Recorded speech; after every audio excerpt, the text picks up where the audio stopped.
নমস্কার বন্ধুরা, আজকের রেসিপি কাঁকড়ার মালাইকারি।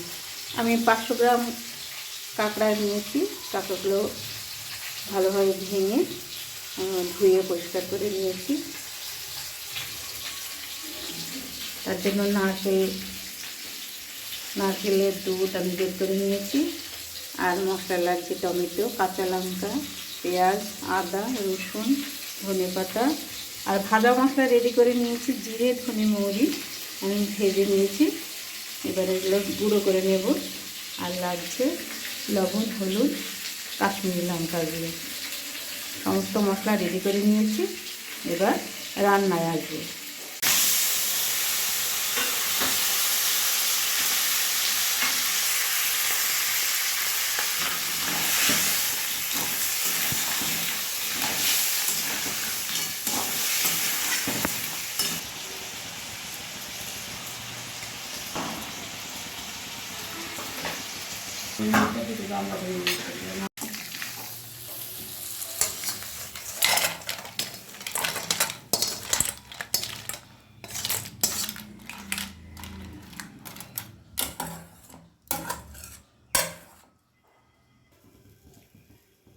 কড়াইয়ে সর্ষের তেল দিয়ে দিলাম 2 চামচ মতো।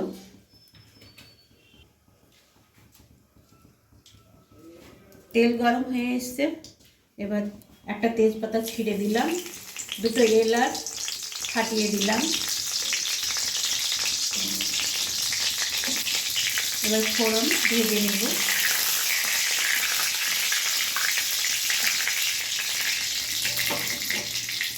এবারে বাটা মশলাটা আমি দিয়ে দিলাম।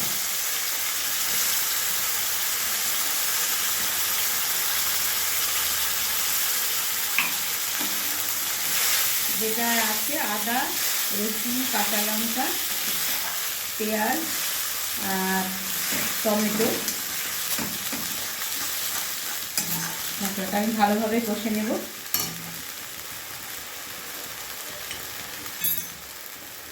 গুঁড়ো মশলায় লবণ, হলুদ আর কাশ্মীরি লঙ্কার গুঁড়ো আমি জল দিয়ে তৈরি করে নিয়েছিলাম।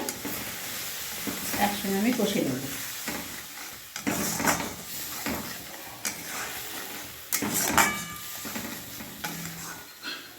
গ্যাসের ফ্লেম মিডিয়ামে রেখে আমি মশলাটা খুব ভালোভাবে 4-5 মিনিট মতো আমি কষে নেব, যতক্ষণ আদা, টমেটো, কাঁচা লঙ্কা, পেঁয়াজ, রসুনের কাঁচা গন্ধ না যায়।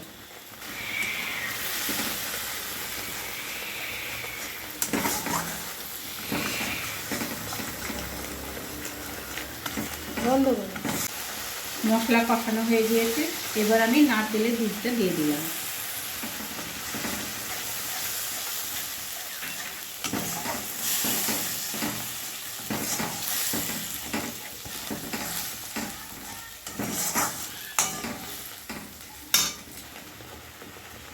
অল্প একটু চিনি দিয়ে দিলাম স্বাদের ব্যালেন্সের জন্য।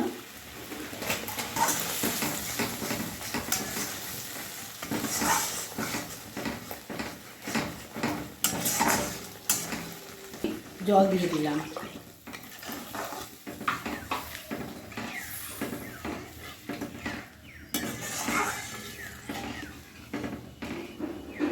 পরিমাণ মতো লবণ, হলুদ এবং স্বাদের ব্যালেন্সের জন্য আমি চিনি সব দিয়ে দিয়েছি। এবার ঝোলটা ফুটে গেলে কাঁকড়াগুলো দিয়ে দেব।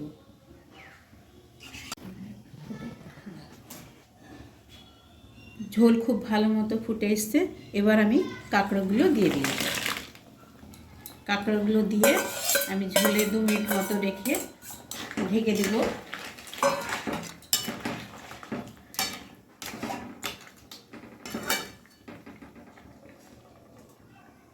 ঢাকা খুলে আমি ভাজা মশলাটা ছড়িয়ে দিলাম। পুরোটা লাগবে না, আমি রেখে দিলাম।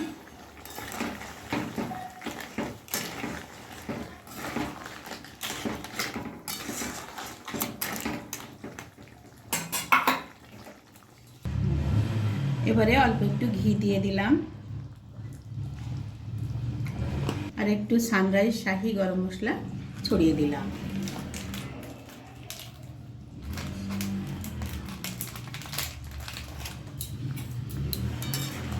ঝোলের সঙ্গে ভালোভাবে মিশিয়ে দিলাম।